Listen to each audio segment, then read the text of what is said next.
Septembrit ja oktoobrit võib pidada moekuudeks, sest on ju moetemmid vallutanud maailma. Nii ka ehtemaailmas vaatame, mis uued tuuled siin puhuvad.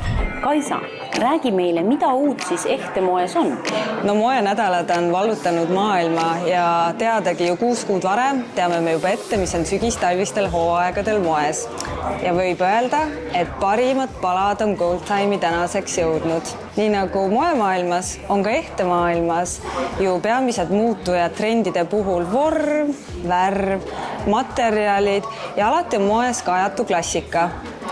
Seda enam oli meil hea meel, kui roheline värv tuli siis selleks sügiseks Pantone poolt välja kuulutatuna trendivärviks. Et meie majas näiteks just Swarovskil, Sif Jacobsil, klassikalisel juveelil ja muide ka Eesti disaini seast leiab väga palju ägedaid värvikontraste ja monokroomsesse hooaega, on see ju ideaalne viis, kuidas anda värvi. Kellamaailma puhul tähendab see seda, et trendid on jõudnud kellarihmadele, sifferplaatidele ja näiteks brändid nagu Tissot, Longines, Rado, Frederic Constant, et kõigi nende kollektsioonides leiab seda killukest rohelist. Samuti teise trendina tooksin välja skulpturaalsed arhitektuurilised vormid.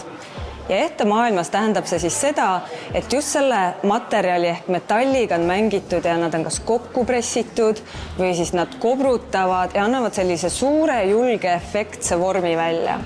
Meie majas leiab näiteks seda Flame'ilt, meie uuelt oma maja brändilt, Sif Jacobsilt. Klassikalisse juveeli on ka tulnud selliseid kauneid tilgavorme ning loomulikult Eesti disain, et ei saa kunagi mööda vaadata Sigrid Kuusest, NRTN-ist, Somast, et tõesti väga rikkalik ja julge valik on.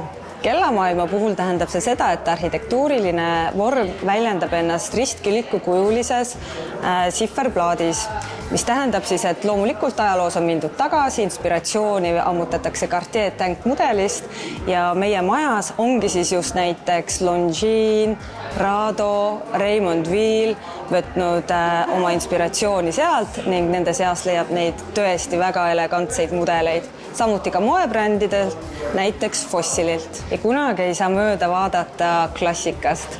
Ja sel aastal siis on just pärlid taaskord tegemas oma võidukäiku, ehk siis väiksed peened pärlid kõrvas või suured julged vormid, et kõik on lubatud. Kellamaailma puhul võib klassika tähendada väga palju erinevaid asju erinevatele inimestele.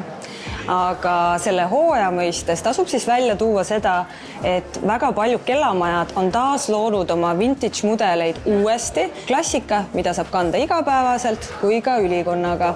Meil on ka ju oma moenädal oktoobri lõpus. Kas Gold Time'il on ka seal siis ehtegurmaanidele mõned üllatused varuks? Tõepoolest, Tallinn Fashion Week tuleb 22.–25. oktoobrini ning leiate sealt ka meid ning toomegi siis need kõige kuumemad trendid oma külastajateni.